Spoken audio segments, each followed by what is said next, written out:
are listening to Talking Hoosier Baseball, a podcast by fans from the IUBase.com website. For anyone wanting more information on the Indiana University baseball program.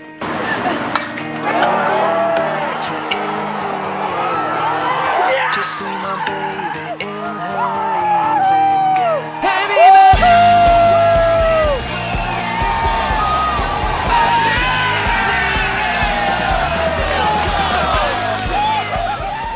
So welcome to this special edition of the Talking Hoosier Baseball podcast. We're recording this on April 6th, 2020. I'll start by letting you know this is something that we've been wanting to do for the past 2 off seasons, but the stars never aligned to get it done. Looking back now, that was probably a blessing in disguise, because with everything going on in the world right now, it seems like the perfect time for us to look back and be thankful for and reminisce about the history of IU baseball.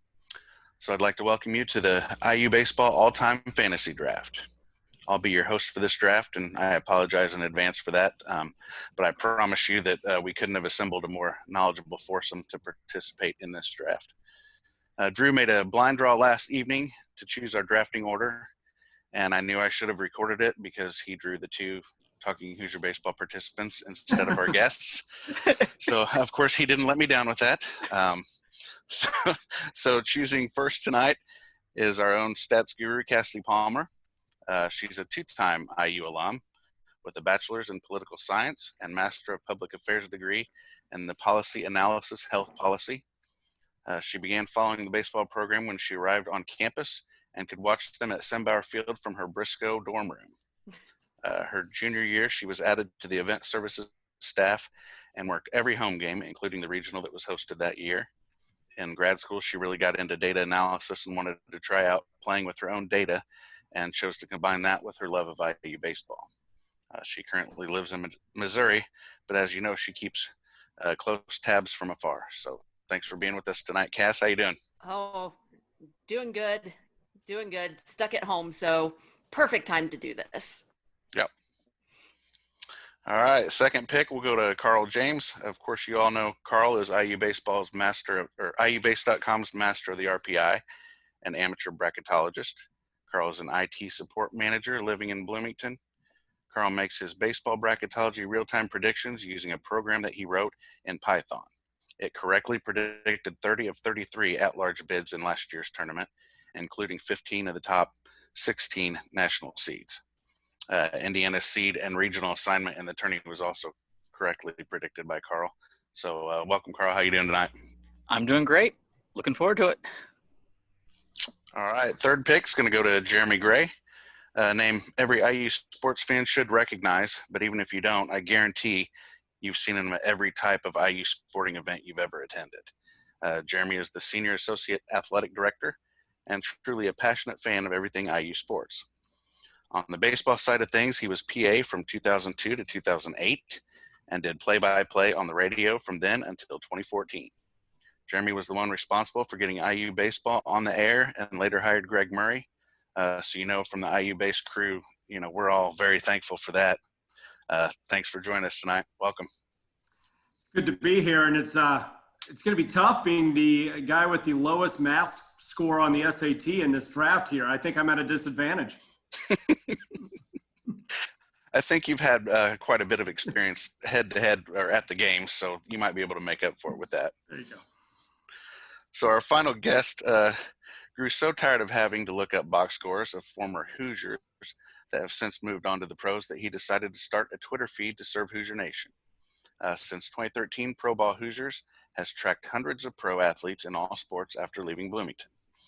He and his wife are IU alum and live in Northern Virginia with their 2 sons. So choosing fourth tonight and making his podcast debut, I'm excited to welcome Pro Ball Hoosiers. Thanks for joining us. Thanks for having me. This is going to be a lot of fun. All right, so now that we know who's participating, here are the rules. The draft will consist of 14 rounds. It'll be a snake draft, so whoever chooses last in round 1 will choose first in round 2. Any letterman in the history of IU can be selected except for those on the current roster. Each team must be filled out with 1 catcher, 1 first baseman, 1 second baseman, 1 shortstop, and 1 third baseman. 1 left field, center fielder, and right fielder, but it's probably going to be something we're pretty lenient on because most of the when you look up stats, it'll say outfield. It doesn't specifically call out a position. And then 1 DH, 2 starting pitchers, and 3 relief pitchers. Okay, so now we'll get this draft started off. So, Cass, you get the round 1, pick 1. Who are you going to select? So I think I have to go with the guy who's been drafted the highest by the pros, and that's going to be Kyle Schwarber, but I'm going to have him at DH, not at catcher or left field. There were many options. And I spent way too much time looking it up to confirm that he did, in fact, DH while he was at IU, because his off games, he was out in left field. He did, in fact, DH on February 12th and 13th in 2013, just before going out with injury for a couple of games. So I'm going with Kyle Schwarber at DH. Okay, I can't say that anybody's going to be too surprised about that one. So, Carl, who do you have for your first round pick? My first pick, I'm going with a pitcher. I'm going with Vernon Whitey Wilshire. He pitched from 1933 to 1934.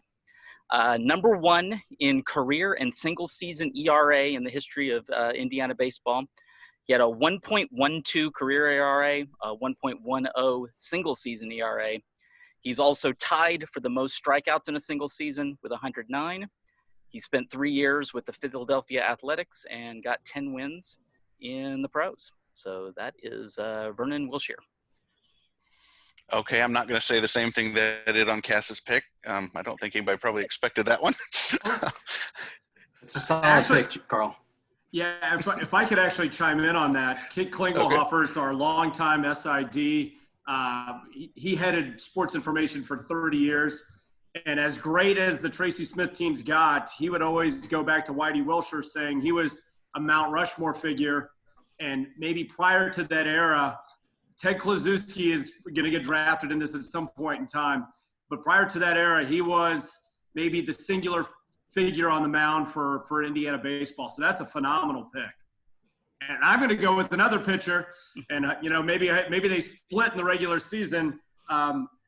And he is the consummate college athlete and the best all-around player I have seen in my time and an indispensable figure. And I'm going to go with Joey Donato.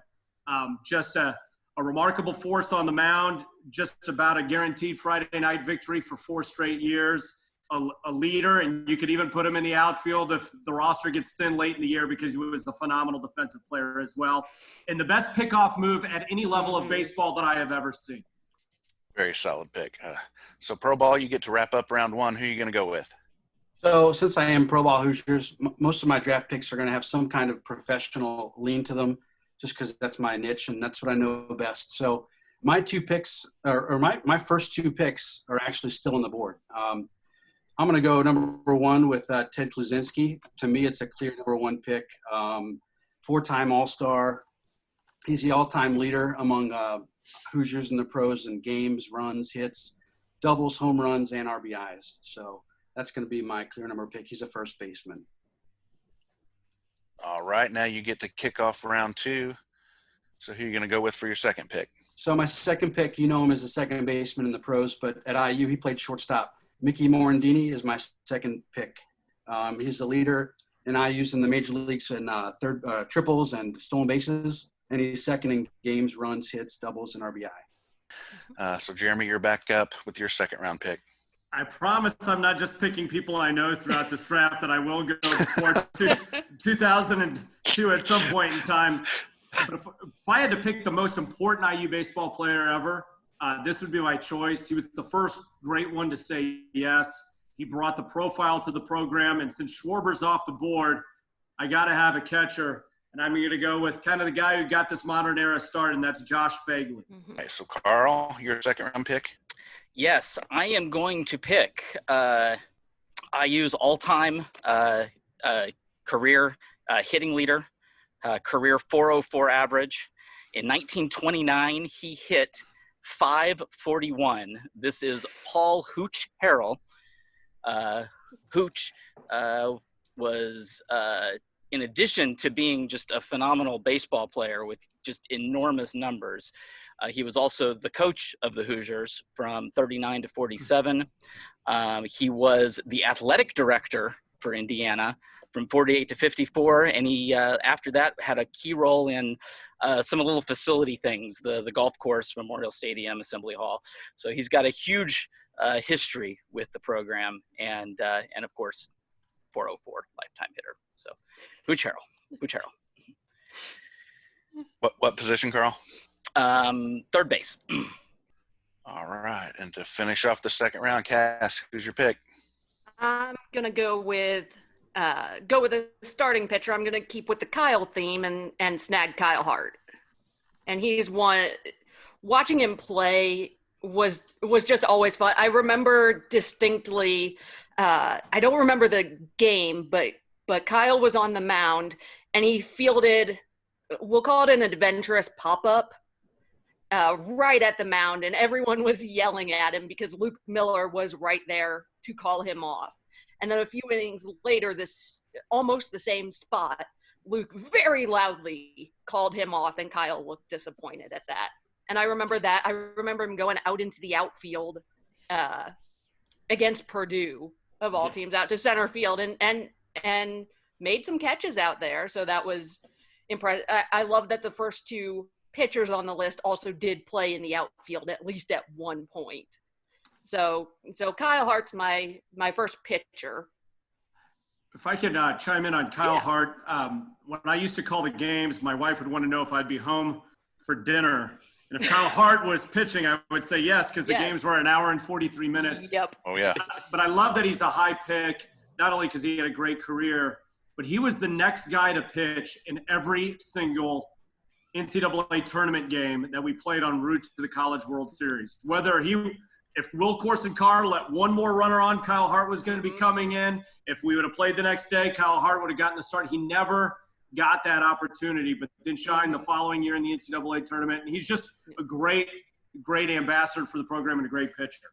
Well, if I remember right, he was the one on the mound for the triple play in the regional. Yep. And that's one of my favorite plays that I have ever seen in IU baseball. So that was also great. My next pick is actually going to be shortstop. And I'm going to go with Mike Smith. So a little before my time on campus, but the thing with Mike Smith, he is the only ever NCAA Triple Crown winner, which boggled my mind. I had to double check that was still the case. And there's been some conference SEC Triple Crown and things like that, but no one else has ever had the NCAA Triple Crown. So I'm going to go with Mike Smith there. Excellent. Right, very good, Carl. Yep. You're good. Yep. All right. For my pick, I'm going to select a first baseman. Mine is going to be he was first team All Big Ten selection and a first team All-American in 1949. When IU won a share of the Big Ten championship, he was the Ball 4 award winner in baseball and the Gimbel Award winner. He ranks fourth on the IU career batting average list with a 389 clip. This is Don Tex Ritter.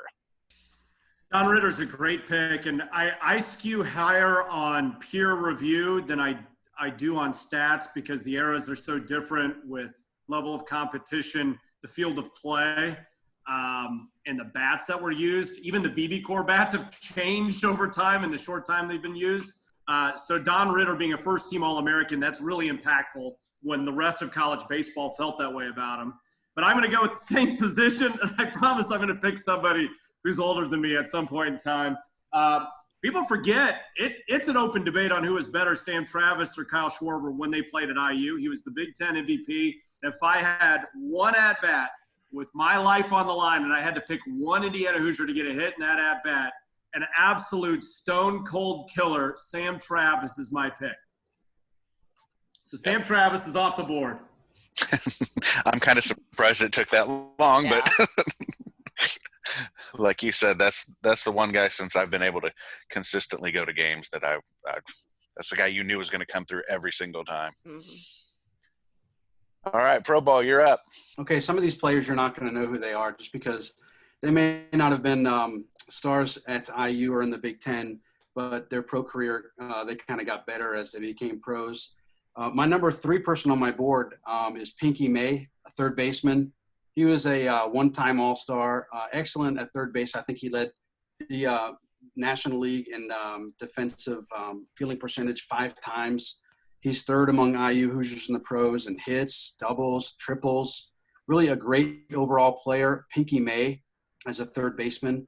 And I think you would have heard of him if it wasn't for World War II. He ended up serving America overseas, which ended his pro baseball career. Jeremy, this is a guy I want to talk to you about sometime. I really think he deserves some consideration for the IU Hall of Fame, so we can talk about that some other time. Pinky May. Absolutely. All right. Starting off round 4, it's back to you, Pro Ball. Okay, well, I got to get a pitcher in the mix. Not a lot of major league pitchers with incredible careers yet. There are a lot in the AAA level and some just starting their Major League Baseball career that I have high hopes for. But the one that sticks out more than any other is Barry Jones. Let's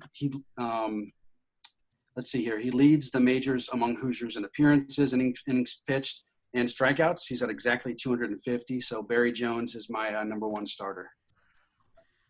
So I'm going to go with the second baseman, and I am going to pick somebody older than me at this point. And got a feeling I'm going to be taking one away from Carl. And me too, I bet. Yeah, Eddie LeDuc is going to be my pick. He was an All-American, and teams are built up the middle. And if you've got Joey Donato on the mound, you're going to get some ground balls.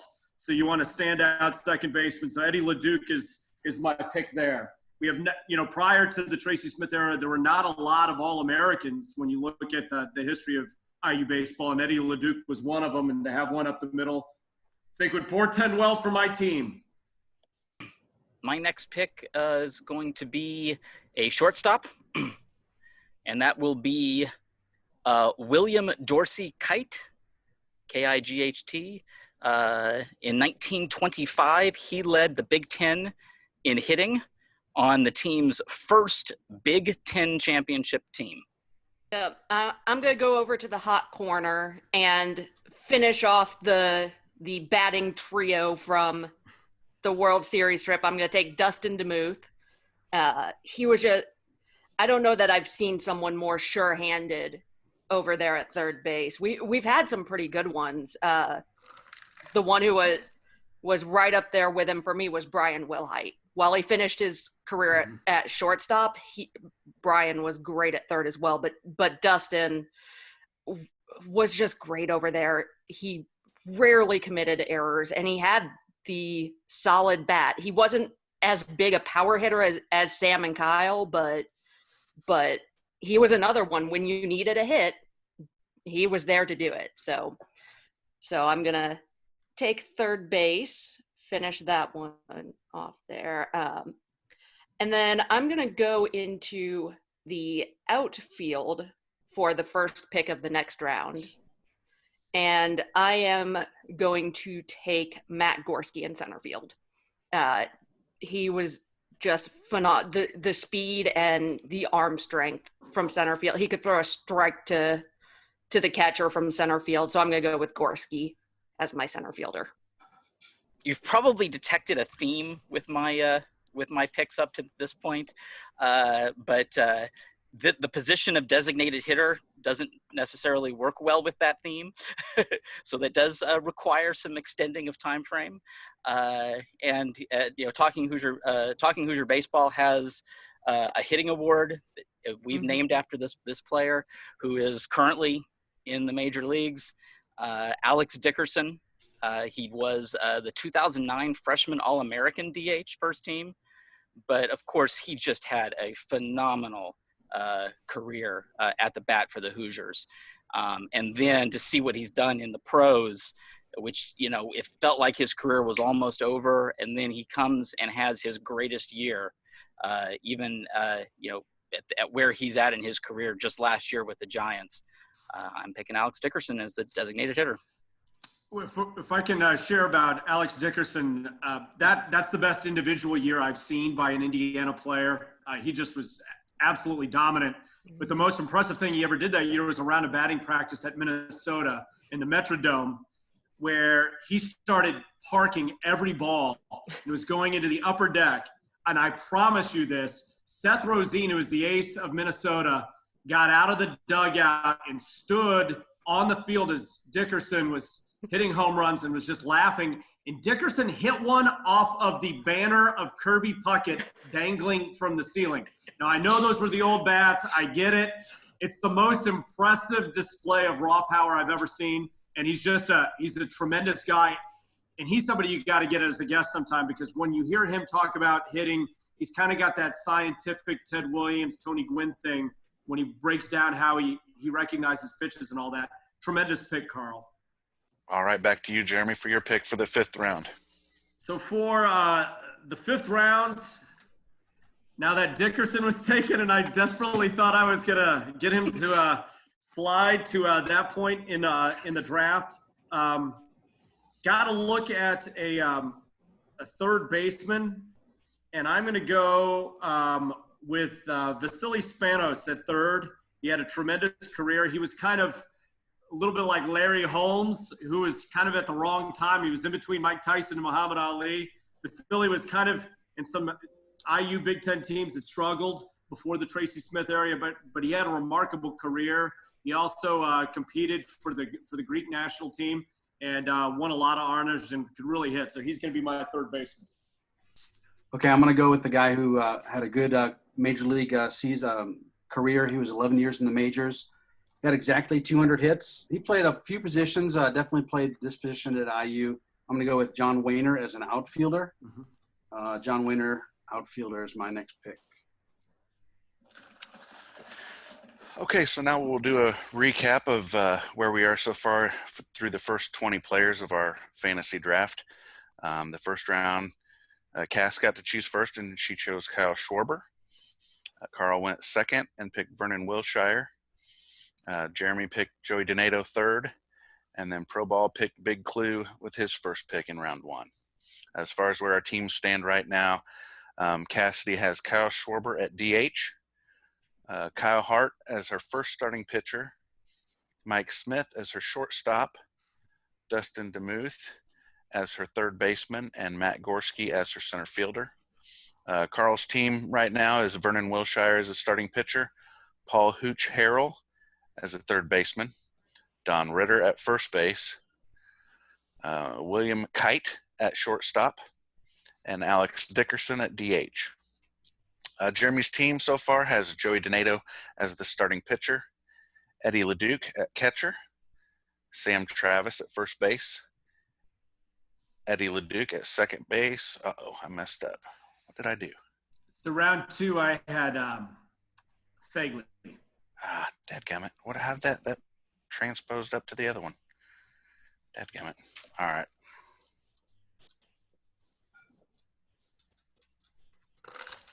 This is my first go round with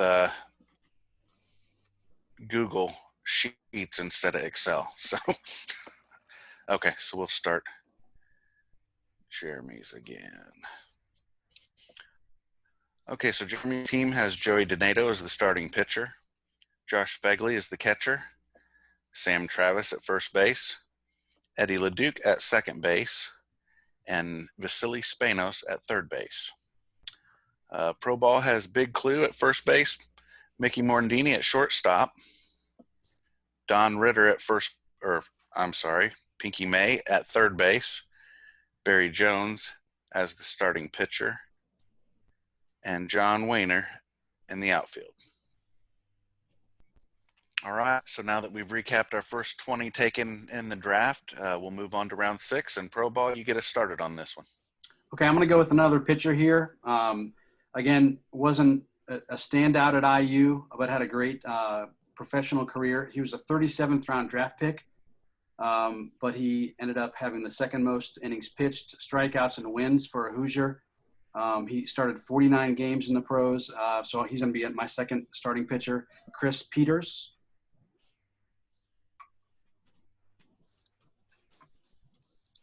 All right, Jeremy, your 6th round pick. So, again, teams are built up the middle, and there's a second-team All-American shortstop from 1966, and that's going to be Jim Deneff.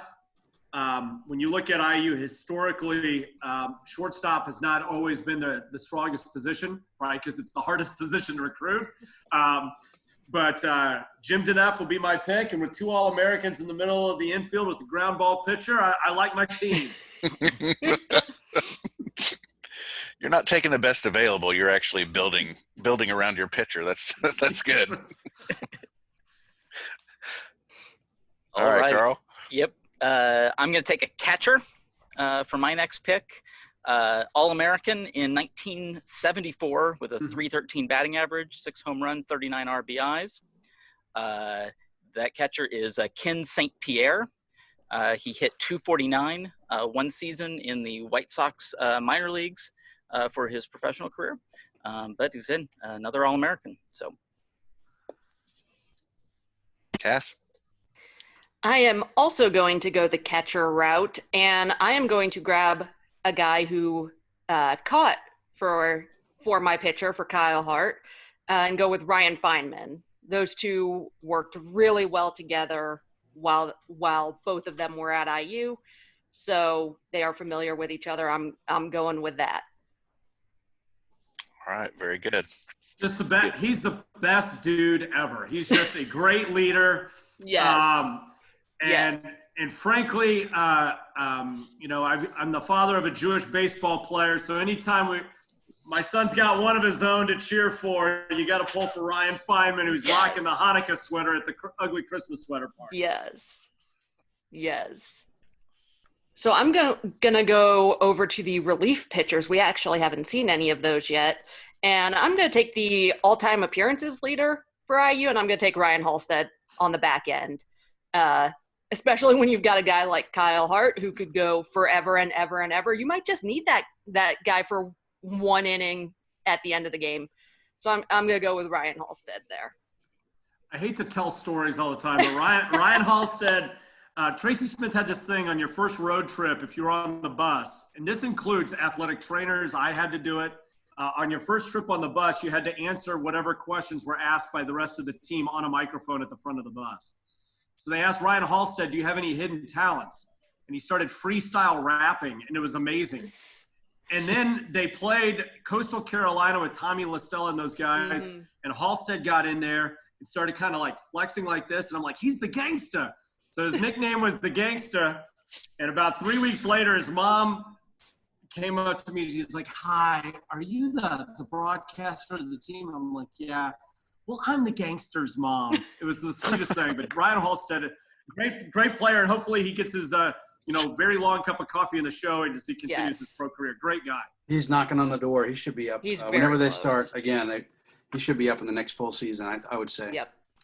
All right. Well, I'm going to continue the theme. I'm also going to go with a relief pitcher, and you know, I want a guy who's going to be able to produce some innings.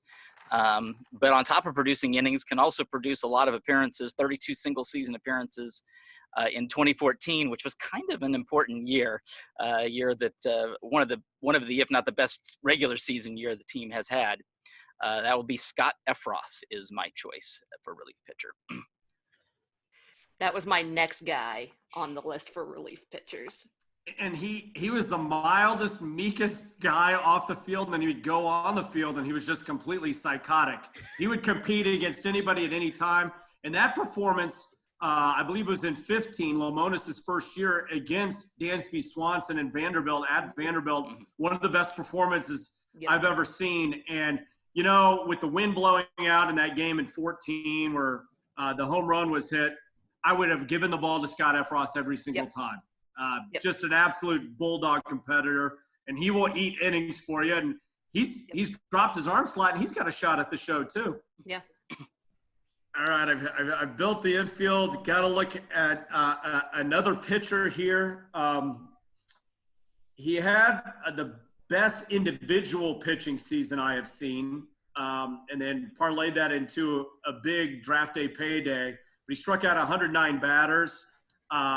And really carried an Indiana team to the 2009 NCAA tournament. And that's Eric Arnett, threw 97 with the slider. So having him on Saturday following Donato on Friday would be a nice 1-2 punch. So I'm going to go with Eric Arnett. Pro ball? I'm going to pick up my first relief pitcher. He was a shortstop at IU, and his tenure at IU is very short. He was only in Bloomington for 1 year. I did reach out to him yesterday, and he confirmed he did pitch at IU, so I feel comfortable putting him as a relief pitcher. Jake Dunning, really good, strong relief pitcher out of the pen. And thanks to the Student Athletes Bill of Rights, he recently earned that IU degree, right, Jeremy? Yeah, thank you so much for mentioning that. That was a call I got out of nowhere. I was kind of like the only guy left in the athletic department who was here at that time, but he called and just said, what is this about? Is this something I can take advantage of? And I thought it was going to be a deal breaker. Like, you can't take the money and go to some other school where you're living. You would actually have to come here and live to take the classes in person. He moved up here to finish his degree. And yeah, I'm really proud of Jake. It's what it's all about. So pro ball, who do you have for your 8th round pick? So I think I need some speed. This guy played primarily third base at IU, but he was listed as an outfielder according to his freshman bio. So I'm hoping he indeed did play some outfield. Cass, can you confirm that? Micah Johnson, did he play in the outfield at IU? He did. I stopped looking when I saw both second and third base. So okay, yeah. Well, at least he shagged some flies, I'm sure. So we'll give it to me on that one. He led all of pro baseball, all major leagues, minor leagues, and stolen bases in 2003. He had 84 stolen bases. They were all in the minors, but he did make it to the majors with the White Sox, Dodgers, Braves, and he's an excellent artist. Jeremy, I know you like his art, and I'm sorry to steal him from you, but I had to do it. Speaking of stealing. Micah is our Renaissance man. He went to a Spanish immersion elementary school, so he learned all of his subjects in Spanish. He can play flamenco style guitar. He's a painter. He's very thoughtful, whether you agree with him or not, about his politics. He's just an interesting guy, and he was as electric a freshman as I can remember. And he would take out a catcher. So I called him the Bull because he just run right over a catcher. But he went to, I believe, the Cape to learn base stealing from Brian Roberts and really picked it up there. And then Maury Wills mentored him in the minor league system to make him an exceptional base stealer. But a really good career for Micah, and he'll be a millionaire artist before we know it. Yep. So my pick for this round, I've got to get an outfielder. So I am going to go with somebody who predates my time, and that is Doug DeVore. He was a center fielder, apparently really athletic. He too was an All-American, and he's one of the all-time leaders in several categories of ours. So I've got my center fielder in Doug DeVore. So I've got a story about Doug DeVore. So graduation day, he was on the IU baseball team. And I was affiliated with the baseball team as a student manager back in my days in Bloomington. So I knew Doug pretty well. He actually had the hardest throw of anybody on the team that I remember. I remember telling him that, and he couldn't believe it because he was an outfielder, not a pitcher. But my Doug DeVore story is after graduation, I brought my family who was coming from out of town up to the baseball field, Sembauer, and we're standing by the sidelines, first baseline there, and Doug comes up, and I tell my cousin, I'm like, this guy is really good. He's going to make it to the major leagues one day, and he did. But I said, watch, he'll probably hit a home run, and he hit a home run. We left Sembauer, and it was a great ending to my IU days. Awesome. All right. Well, I'm going to pick my final starting pitcher. This will be Tate Siebenthal. Tate pitched. I'm stumped on this one. He pitched IU's very first Big Ten victory in 1906. And it was a big deal because he was not announced to be the starting pitcher. He was a freshman. That there was a last-minute switch against Purdue. And Purdue was so upset that their fans jeered and threw rocks at the train as the Hoosiers left to come back to Bloomington. That is fantastic. Oh, that is fun. That is strong. He got his national letter of intent sent into IU by the Pony Express, apparently. Yes. All right, Cass, your round 8 pick. Well, since I'm still surprised that he's out there, I'm going to go – I know that he finished his career with IU playing center field, but he did play all over during the time he was here. I'm going to go with Craig Dedalo in left field. Or no, sorry, right field. Was looking at the wrong one. Right field for Craig Dedalo. He played so well anywhere. He, again, another cannon. The number of people I saw him throw out at second base and at home was just phenomenal, and a very strong bat to go with it. His power really cranked up that last year. And then moving to the next round. Yep. I've lost count of what round we're on, so it's next round. We're in round 9, yeah. Round 9. Okay, another one I'm surprised is still out there. I'm going to grab my second starting pitcher and go with Aaron Slegers. He's just fascinating to watch. Anytime you see a guy that tall, to me, just the mechanics of pitching become so absolutely fascinating at that height. And one of my favorite stories I've heard told was how the team would try to pass him off as Cody Zeller around town, because by the time 6'10", 7 foot, at that point it kind of doesn't matter, those last 2 inches. So that was one of my favorite things I've heard, and he had the stuff to back it up, and it really did fascinate me, going from 6'10" Aaron Slegers as the ace to 5'10" Joey Donato as the ace the following year. That was a lot of fun as well. The thing about Aaron Slegers, and I'm going to make fun of Tracy Smith a little bit, like Tracy Smith's the guy who let Jake Dunning pitch twice, but he's also the guy who went to scout school and understood projectability in someone. People actually teased him in college baseball for recruiting Aaron Slegers as this project. And he just thought that with that body, that frame, it would become something. He became a remarkable pitcher. He was a Big Ten Pitcher of the Year. People forget that. And his performance after the Joey Donato 4-hit shutout against Louisville was almost as good against a great Oregon State team. And he's had a remarkable career. But Aaron Slegers, I really wanted, because I saw him in some relief appearances. I thought I was going to be able to steal him and have a 6'10" closer for my team. But great pick there, and a great guy, and just a phenomenal story. It's what Tracy did so well, which was find people that could become something and develop them into something. And Aaron Slegers might be the ultimate example of that. And there are still a few 6'8" plus guys left in that relief pitcher category. So, I kind of just threw this in as a possibility, but you know what? I'm kind of making a decision here, and I know this was not his primary role, but I think it was an important role that he played on that 2014 team, which is Brad Hartong as a left fielder. Because I need a fielder, and Brad Hartong was solid in that role. Moving back and forth with Schwarber that year, but it was incredible that they could build that team with just bats all over the place, and being able to have Schwarber and Hartong be able to switch off and not change the lineup and be solid and consistent. And then just the leadership he provided in his senior year. And as Cassidy already mentioned, the triple play that he was very heavily involved in the regionals, Brad Hartong. Well, and he went so hard, so all out for a catch in left field that he ruptured his spleen, and then continued to play for like 2 or 3 innings with a ruptured spleen. That was nuts in that game. And he had a phenomenal throwing arm. He would, like you said, Cassidy, he was really, really tough. And when you look at how great those teams were, they were great and people just remember Schwarber and Travis, and sometimes add DeMuth.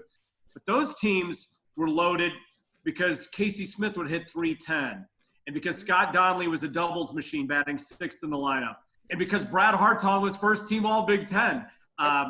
They were complete teams. If they were the Big Red Machine, he was George Foster. He was a great player in his own right. Okay, so Jeremy, you're up for round 9.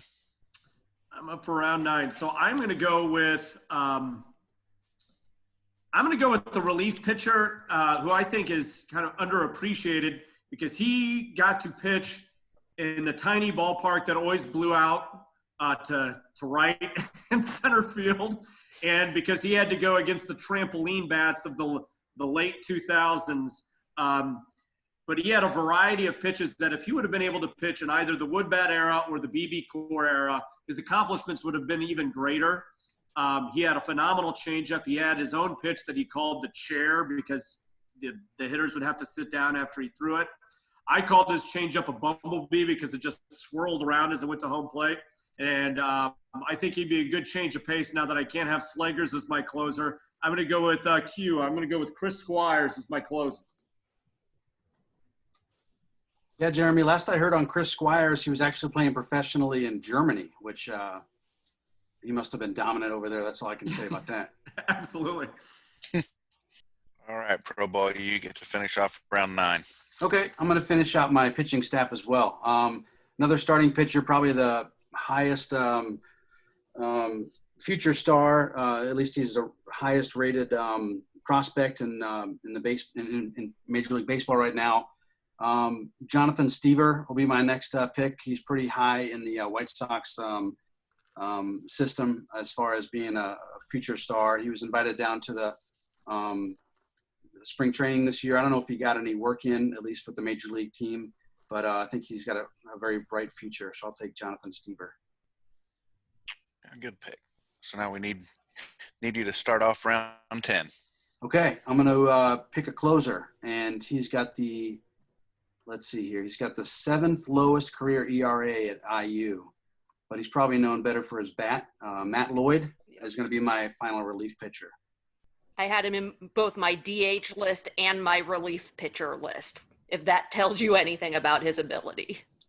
All right, Jeremy, your pick.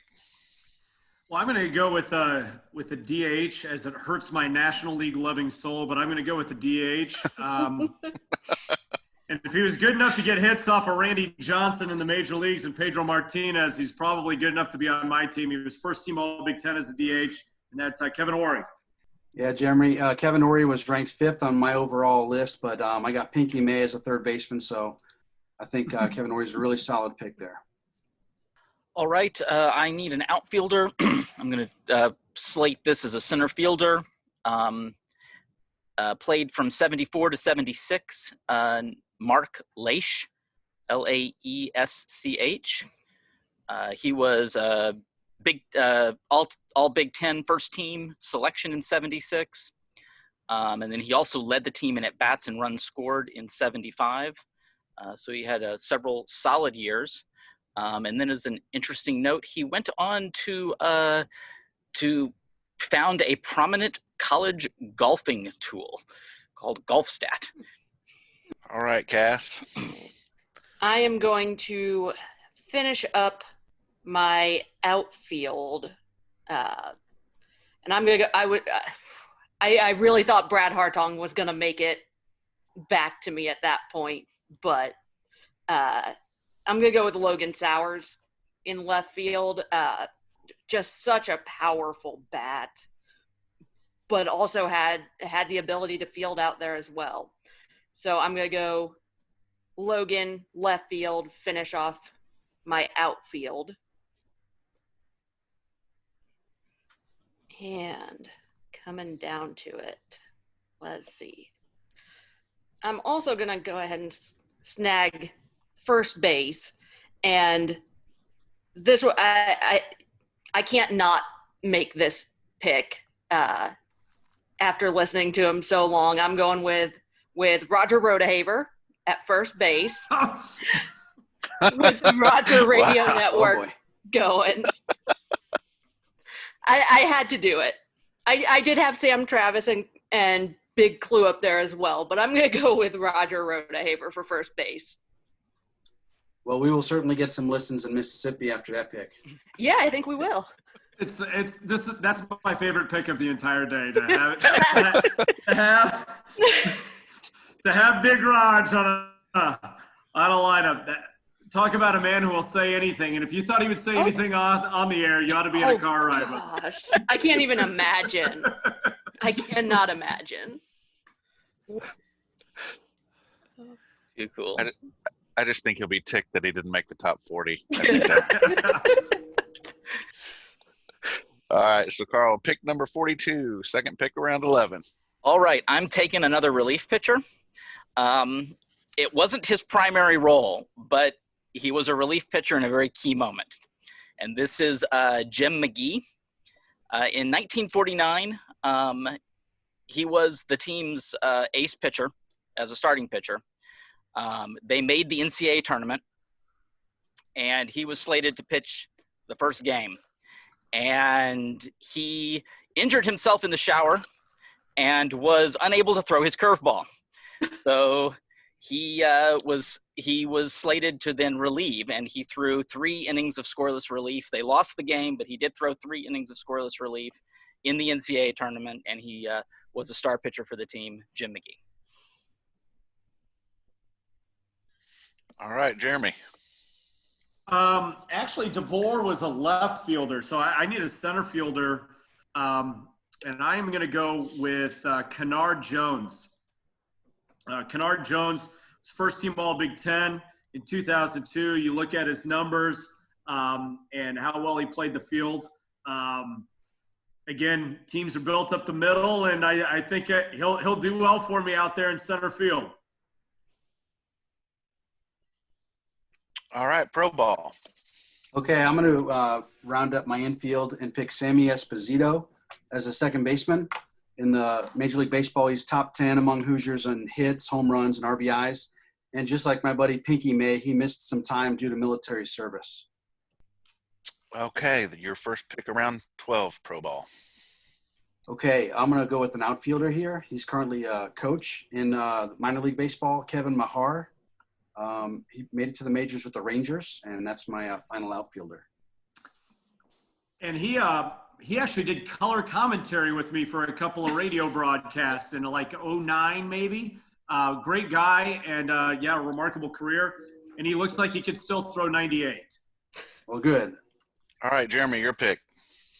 To close out my outfield, and I always thought he was underrated, and he was great on that 2009 team. And he's more known for being a backup basketball player on Tom Crean's first team, but he hit 390 that year. And I'm going to go with Kip Schutz. All right, Carl. All right, I'm going to select another relief pitcher now, Jay Bodeker. I'm going to go with Jay Bodeker, 87-88. He twice led the team in appearances, and he did have multiple saves in 88. So he appeared a lot, was very important out of the pen in 87-88. Jay Bodeker. Okay, Cass, wrapping up round 12. Okay. And I'm the only one with second base left open, right? Everyone else has picked a second baseman? No, I have not. You have not. Ooh. Nope. This might change my strategy a little bit. I seriously doubt you're going to be second baseman. Okay. He's in your time frame. Okay. Yeah, we'll absolutely. You get to go back to back. Possibly. You get to go back to back here, Cass. So. Yeah, but I can't pick 2 second basemen. And I love my first 2 second base choices.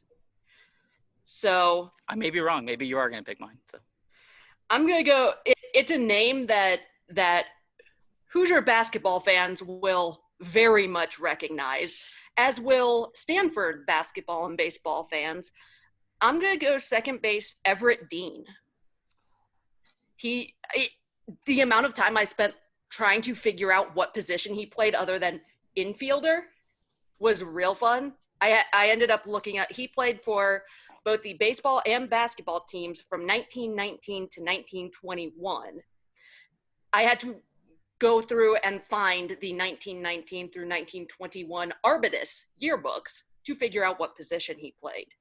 And that first year, he was a second baseman, he was the second baseman, because that 1919 team had 1 position player per position and a handful of pitchers, like 4 pitchers. That was the year after the Spanish flu.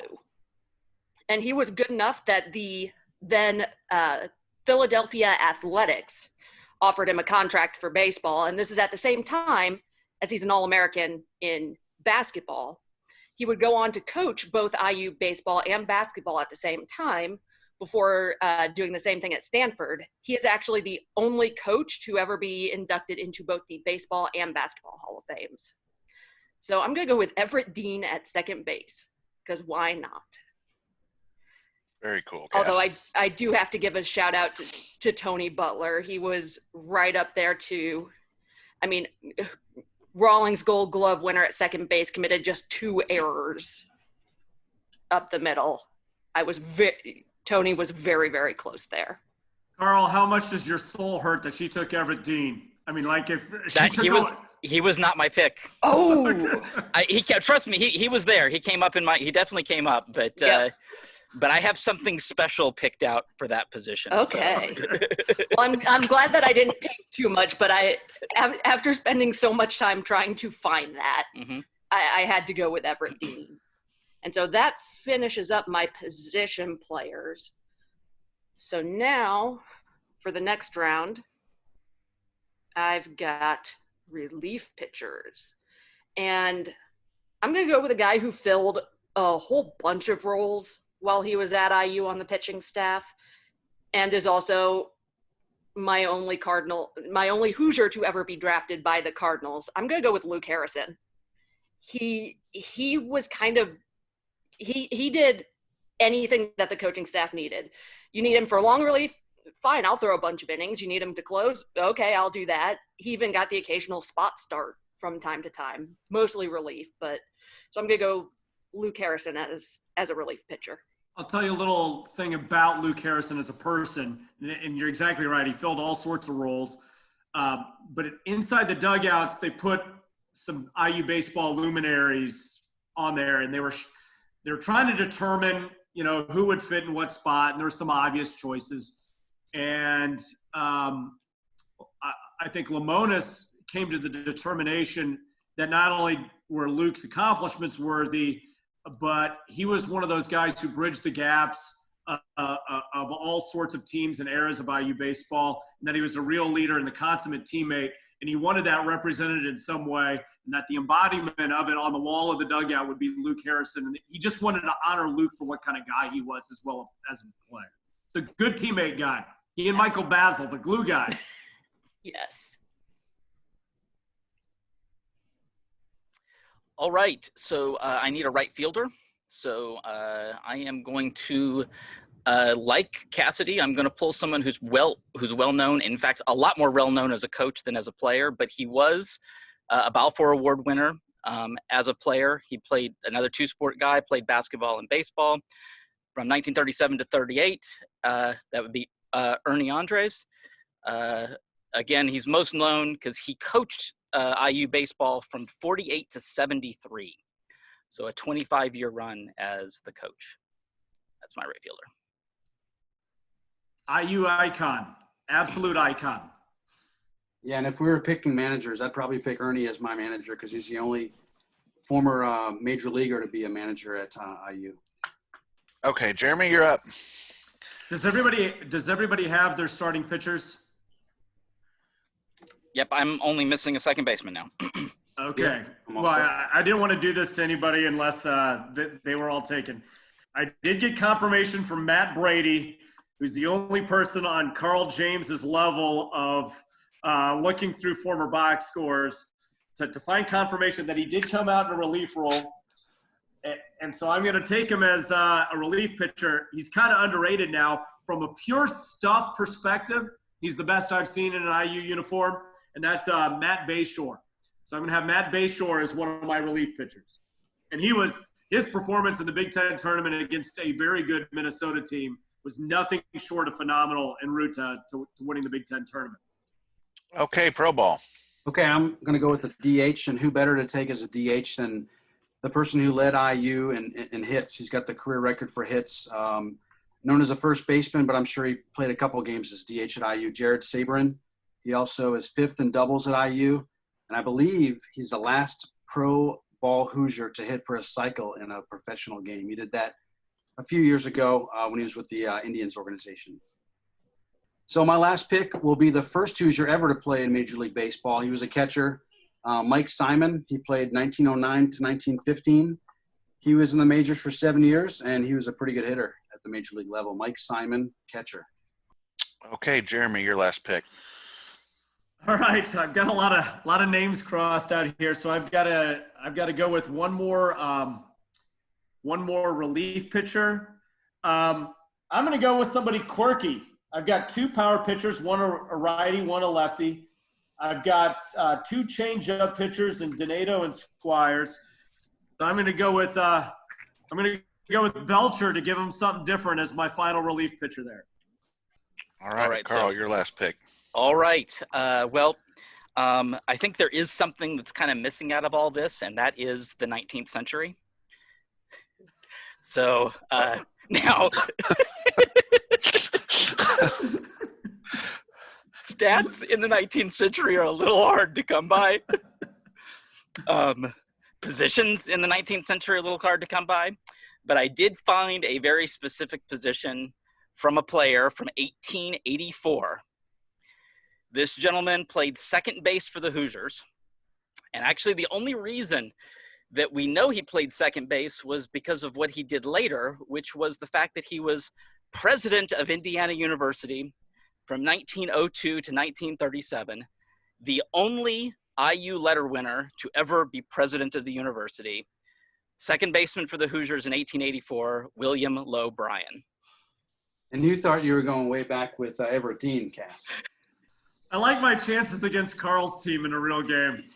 I like my chances. Hey, you don't know. William Lowe Bryan might have been this absolutely phenomenal second baseman. I don't even know where the field was back then, but Was that out at Seminary, maybe? I know there was a field out there on 3rd Street. Oh. Gosh. Okay, so my last pick now. And I need a relief pitcher.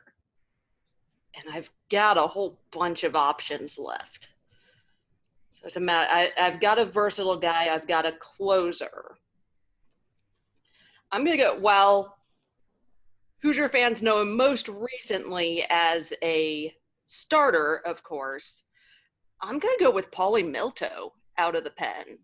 He started out there, and so I'm going to go with Paulie Milto as my last relief pitcher. Can't go wrong with that. Just a great competitor, and I think his mindset would really work well out of the bullpen. Yeah. And first of all, his name's Paulie. I mean, he's a tough dude. I mean, he's going to go get the job done.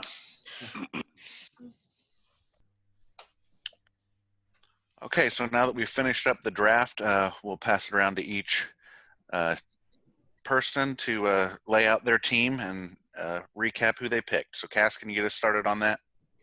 Yep, so at catcher, I have Ryan Feynman. First base, I have Roger Rodehaver. Second base, I have Everett Dean. Shortstop is Mike Smith. Third base, Dustin DeMuth. Left field, Logan Sowers. Center field, Matt Gorski. Right field, Craig Didalo. My DH is Kyle Schwarber. My starting pitchers are Kyle Hart and Aaron Sleggers. And my relief pitchers are Ryan Halstead, Luke Harrison, and Paulie Milto. All right, Carl, your team. My team is I've got Whitey Wilshire, starting pitcher. Pooch Harrell is at third base. Tex Ritter at first base. Alex Dickerson, DH. Dorsey Kite is the shortstop. Ken St. Pierre catching. Scott Efros out of the pen. Tate Siebenthal is my other starting pitcher, with Jim McGee coming out of the pen, as well as Jay Bodeker coming out of the pen. Right fielder is Ernie Andres. My left fielder is Brad Hartong, and William Lowe Bryan at second base. All right, very good. Jeremy, your team. My catcher is Josh Fegley, the Godfather. I've got Dr. Chill 6 at first base, Sam Travis. Nice. Eddie LaDuke, a two-time All-American at second base. Vasily Spanos at third base. Jim Deneff, an All-American at shortstop. I've got, backup shooting guard Kip Schutz in left field. I got Kennard Jones in center field. Doug DeVore in right field. My starting pitchers, I love my starting pitchers. Joey Donato, the man, the myth, the legend. Then I've got Eric Arnett as my other starting pitcher. My DH is Kevin Ory, great pro career. Chris Squires is a reliever. Matt Bayshore coming out of the pen. He probably won't like that I put him in the bullpen, but Matt Bayshore is coming out of the pen. And then Thomas Belcher, my submariner, to get that key ground ball to get a double play to get out of the inning. So that's my team. All right, very good. Pro ball, your team. I could not be happier with my team. I've got my top 3 picks, and I've also got 8 of my top 12 picks. My board probably looked a little bit differently from everybody else's due to the professional nature that I had. But I had my first 2 pitchers, Barry Jones and Chris Peters. I'm going righty, lefty, righty with Jonathan Stever as my third starter. My relievers will be Jake Dunning and lefty Matt Lloyd. At first base, I've got Ted Kluzinski, probably the best professional, or not probably, definitely right now, the best professional Hoosier that ever lived. I've got Sammy Esposito at second. Pinky May, one of my favorite Hoosiers of all time, at third. My shortstop's probably the most famous Hoosier baseball player, Mickey Morandini. I guess you could say Schwarber may have passed him for popularity now, but my outfielder looks like this. It's John Wayner, Micah Johnson, and Kevin Mahar. My DH is the all-time IU hit king, Jared Saberin. And the catcher is appropriately the first Hoosier ever to play in Major League Baseball, Mike Simon. All right, so wow, three incredible teams were assembled tonight, and one historical team. I'll leave that up for you all to think about. But I hope you guys have enjoyed this as much as I have. We'll put the teams up on iubase.com, and we'll put out a poll on Twitter for you fans to settle who has assembled the greatest IU baseball fantasy team. So now we'll start to wrap up and send it around the horn so we can get some final thoughts from each of you. So, Cass, as you've done all night, can you start us off? Sure. This was actually a lot of fun. I didn't realize until I really started getting into it just how hard some of these decisions were going to be and just how stacked, especially some of these positions are. I mean, when you look at catchers, I mean, there were at least 7 straight years where the IU catcher was on the Johnny Bench Buster Posey award watch list. How do you divide all of that up? And then looking at guys who played multiple positions, I'm like, I could put Matt Lloyd just about anywhere. Where am I going to put him? So this was a really fun experience and was a lot more difficult than I kind of thought it would be going in. But I'm really glad we did this. All right, Carl. Well, for me, as you said, I kind of took a historical look at this. That wasn't a dig. It really wasn't. Well, I mean, you look at my top 5 picks, I would put my top 5 picks up against anyone's top 5 picks. Yeah. You know, from the 20s all the way into the modern period. It was so fascinating looking back at the history of the program, digging up, because you try to figure out what did this guy play, and then you suddenly see all these stories about what happened and how they things about, the fact that, that they made Purdue so mad that they, and the point is there's more stories from history that they didn't get to, because I really wanted to get someone from that 22 team that went to Japan. But that would have required leaving Pooch Harrell off the team, because the only guy that was really worth making the team would have been the third baseman. And I already had my third baseman. So, because even his journal basically said that the pitching was not very good that year. So, what did you get? But just to see the incredible history that was there, and then to see where the program is now, it was a fascinating look back. Jeremy, your thoughts? One, I think it's really important, as Carl noted, that IU baseball didn't start in 2013. It didn't even start in 2009. There was a lot that was great and good that came before, and it's really cool to dive into that, and acknowledge it. But I also think it's important to give a shout out to what has happened since 2009. Doing this exercise would have been unthinkable when I was doing PA of games in 2005, and our coach had his dog tied to one of the bleachers as the team, as he waited for his wife to arrive. And we actually had a sign on the press box that said knock before entering, because if you open the door, all of our papers would blow out onto the field. To think of where it has come since is really great. And it's also, it's good to pause and think about what was lost by not having a season this year. Seeing fans like you guys in attendance, seeing fellow staff members. Baseball is maybe the most relaxed, fun part about working in the athletic department.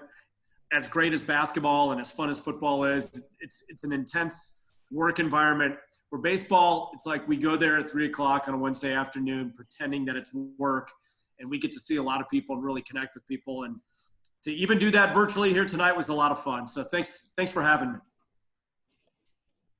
All right, well, we thank you for doing it. Pro Ball, your final thoughts. Well, what a treat this was, and hopefully we can all put together a lineup and maybe send that out just to see what these awesome lineups would look like. We've been able to go over a lot of names that we recognize, but also some names that we hadn't heard of before that proved, like Jeremy just said, how deep IU's baseball history is. I'd like to talk just really quickly about some players we didn't hear called tonight that certainly deserve to be mentioned. Zach McClelland, Caleb Berriger, Brian Partenheimer, Andrew Selfrank are 4 pitchers that I thought certainly would be selected to that tonight. 2 outfielders I thought would go were Andrew Means. Reggie Watson is all over the IU record book. So to see those 6 players, among many others, not be selected was quite a surprise. But again, thank you so much for having me on. This was something I've really thought about for a long time, and glad we were able to put it together. It's been a lot of fun. It's our pleasure. So that'll wrap up this special edition of Talking Hoosier Baseball. Again, I want to thank Jeremy Gray and Pro Ball Hoosiers for going on this journey with us and the stories and insights that they were able to give us. So for Cassidy Palmer, Carl James, Jeremy Gray, and Pro Ball Hoosiers, this is Josh Bennett. Stay safe and healthy so we can see you at the bar.